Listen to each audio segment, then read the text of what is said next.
Kiran TV భక్తి ప్రేక్షకులకి స్వాగతం. ప్రస్తుతం మనతో పాటు ఉన్నారు గణపతి దత్తాత్రేయ ఉపాసకులు మురళీధర శర్మ గారు. నమస్కారం గురుగారు. మహాదేవ శ్రీమాత్రే నమః. అయితే ఆర్థిక సమస్యల గురించి మాట్లాడినప్పుడు ప్రతిదీ క్యాలిక్యులేట్ అవుతూ ఉంటుంది కదా. అయితే ఆర్థిక సమస్యలు మంచిగా సమస్యలు లేకుండా అభివృద్ధి చెందాలి అంటే ఇంట్లో ఎలా వ్యవహరిస్తే గనక ఆ లక్ష్మీదేవి స్థిర నివాసంతో ఉంటుంది అని అంటారు? తప్పకుండా అమ్మా. చేయాల్సిన పనులేంటి, చేయకూడని పనులేంటి అనేవి చెప్పండి. తప్పకుండా ఇంట్లో లక్ష్మీదేవి స్థిరంగా నిలబడాలి అన్నా, లేదా మనం ఎవరికైనా డబ్బులు ఇచ్చేటువంటి సందర్భంలో అయినా, లేదా మనకు మనీ రిలేటెడ్ ఇష్యూస్ తరచూ వస్తున్నాయి అని అనుకున్నా కూడా, ఈరోజు మనం చెప్పేటువంటి పొరపాట్లు చేయకుండా ఉన్నట్టయితే ఖచ్చితంగా కూడా ఆర్థికంగా ఎంతో కూడా అభివృద్ధి చెందేటువంటి పరిస్థితి ఉంటుంది. మరి అవి ఏమిటి అనేటువంటి విషయాన్ని చూసుకున్నట్టయితే, ఇంట్లో డబ్బుకు ఎప్పుడు కూడా లోటు అనేది ఉండకుండా ఉండాలి అంటే, ఎప్పుడు కూడా లక్ష్మీదేవి స్థిరంగా మీ ఇంట్లో నిలబడాలి అంటే, కొన్ని పనులు ముందుగా మీరు చేయకూడని పనులు కొన్ని ఉన్నవి. మరి ఆ చేయకూడని పనులు ఏమిటి, చేసేటువంటి పనులు ఏమిటి అనేటువంటి విషయాన్ని చూసుకున్నట్టయితే, ముందుగా ఈ యొక్క వీడియో చూస్తూ ఉండేటువంటి వారు ఎవరైతే ఉన్నారో ఖచ్చితంగా కూడా వారు తెలుసుకోవాల్సినటువంటి విషయం ఏమిటయ్యా అంటే, లక్ష్మీదేవి అనేటువంటిది కేవలం ఒక లక్ష్మీ అమ్మవారు మాత్రమే కాదు. ఈ యొక్క హరిలేని సిరి మాత్రము రాదు.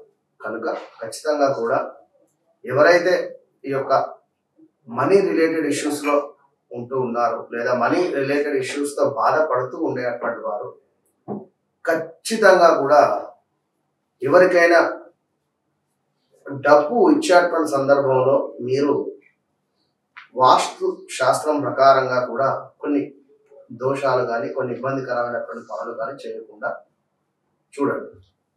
ఏమిటయ్యా అంటే, అది మరి ఇంటికి వచ్చినటువంటి వారికి డబ్బులు ఉండేటువంటి సందర్భాలలో ఇంటి గుమ్మం మీద కానీ, లేదా ఆ యొక్క గడప మీద కానీ నిలబడి కొందరికి డబ్బులు ఇస్తూ ఉంటారు, లేదా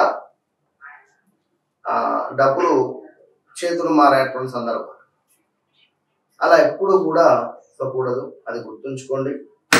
అదేవిధంగా ఈ యొక్క దుమ్ము ధూళి చెత్త చెదరం వంటివి కూడా ఇంట్లో చేరకుండా ఎప్పుడు కూడా పరిశుభ్రంగా చూసుకోవాలి. మన మనస్సులో కూడా ఇలాంటి కల్మషం లేకుండా మంచి మనసుతో మాత్రం ఉంటేనే మంచి ఫలితం అనేటువంటిది ఉంటుంది ఇక్కడ. కనుక ఇల్లు కూడా దేవాలయంగానే భావన చేసుకొని ఇంట్లో కూడా మనం పూజ చేసుకుంటాం కనుక తప్పకుండా ఇంటిని ఎప్పటికప్పుడు శుభ్రంగా ఉంచుకోవాలి. బీరువాలో డబ్బులు పెట్టేటువంటి స్థానంలో ఎప్పుడూ ఒక ఎరుపు రంగు వస్త్రంలో ఖచ్చితంగా కూడా ఒక పచ్చ కర్పూరము, అదేవిధంగా ఒక 4 ఇలాచీలు, ఒక 4 లవంగాలు, ఈ మూడింటి మిశ్రమంతో కూడా ఒక ఎరుపు రంగు వస్త్రాన్ని ఒక మూటగా మార్చి ఖచ్చితంగా ఆ యొక్క ధనము పెట్టేటువంటి ప్రదేశములో మీరు ఉంచేటువంటి ప్రయత్నం చేయండి ఖచ్చితంగా కూడా. కనుక ఇంకా చూసుకున్నట్టయితే, పగటి పూట ఇల్లు తుడిచిన తర్వాత ఏ మూల కూడా చెత్తను పోగుపెట్టదు. అంటే కొందరు ఇల్లు తుడిచేసి ఒక మూలన పెట్టేస్తూ ఉంటారు. కొద్దిగా కాసేపటి తర్వాత ఈ యొక్క చెత్తను తీసేస్తాను అనేటువంటి భావం. అలా కూడా పెట్టరాదు అని చెప్తున్నారు. తప్పకుండా కూడా తీసేసి డస్ట్బిన్లో వేసుకోవాలి. ఇంకా రాత్రి పూట ఇల్లు తుడిస్తే మాత్రము ఆ చెత్తను ఖచ్చితంగా కూడా బయట మాత్రం పారబోయేవి. రాత్రి తుడిచేటువంటి ఇంటిలో ఉండేటువంటి చెత్తను ఇంట్లోనే ఒక మూలకు ఉంచేటువంటి ప్రయత్నం చేయండి. ఇంకా నేలపై ఉప్పును పారబోయడం వంటివి కానీ, లేదా బియ్యాన్ని నేలపై ఉంచడం కానీ, లేదా బియ్యం కడిగిన తర్వాత ఆ యొక్క నీటిని నేలపై పోయడం వంటివి కూడా, ఇవన్నీ కూడా కొన్ని చేసినట్టయితే డబ్బు అనేటువంటిది ఇంట్లో నిలబడదు. మరి ముఖ్యంగా ఏమిటి, ప్రతి శుక్రవారం కూడా మన ఇంట్లో ఉండేటువంటి గడపను ఖచ్చితంగా కూడా గడప తెలంగాణ వాళ్ళు కడప అంటారు, ఆంధ్ర వాళ్ళు గడప అంటారు ఇక్కడ. మరి ప్రతి శుక్రవారము కూడా మీరు ఒక ముత్తైదుగా భావన చేసుకొని ఆ యొక్క కడపను ఖచ్చితంగా కూడా కడిగి పసుపుతో రాసి చక్కగా కూడా మంచి ముగ్గును వేయండి. ముగ్గే లక్ష్మి. అద్భుతమైనటువంటి ముగ్గు వేసి ఒక నిమ్మకాయను చక్కగా కూడా కట్ చేసి పసుపులో అద్ది ఈ మూలన పెట్టండి, కుంకుమలో అద్ది ఈ మూలన పెట్టండి. విన్నారా? సింపుల్ రెమెడీ ఇది. ఇది కనుక మీరు చేస్తే ఖచ్చితంగా కూడా ఇంట్లో ధనానికి సంబంధించినటువంటి ఇబ్బందులు ఏవైతే ఉన్నాయో అవి తొలగిపోతాయి. ఇంకా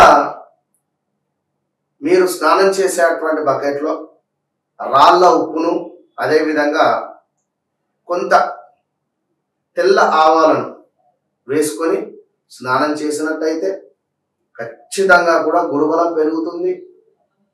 ఒంట్లో ఉండేటువంటి నీరసం కావచ్చును, అదేవిధంగా కొంత బద్ధకం అనేటువంటిది మీ దరిదాపు కూడా రాదు. ఈ విధంగా 41 రోజులు చేసి చూడండి. ప్రతి గురువారం కూడా ఇంట్లో చక్కటి సాంబ్రాణి పొగ వేయండి. ప్రతి శుక్రవారము ఉదయము 5:45 లేదా 5:47, 5:50 ఈ ప్రాంతంలో దీపారాధన చేయండి ఇంట్లో. అసలు ఒక 5 వారాలు శుక్రవారం చేయండి మీరు దీపారాధన ఇంట్లో. మగవారు చేయండి. ఆర్థికమైనటువంటి ఇబ్బందులు మీకు వస్తే నాకు ఫోన్ చేయండి. Open challenge. విన్నారా? నంబర్ కూడా స్క్రీన్ మీద వస్తూనే ఉంటుంది, డైరెక్ట్ మీకే కాల్ చేయండి. కానీ ఎవరికి ఎలాంటి దోషాలు ఉన్నా కూడా ఈ విధమైనటువంటి పరిహారం చేసుకోండి. మంచి ఫలితం ఉంటుంది. మహాదేవ శ్రీమాత్రే నమః. ధన్యవాదాలు.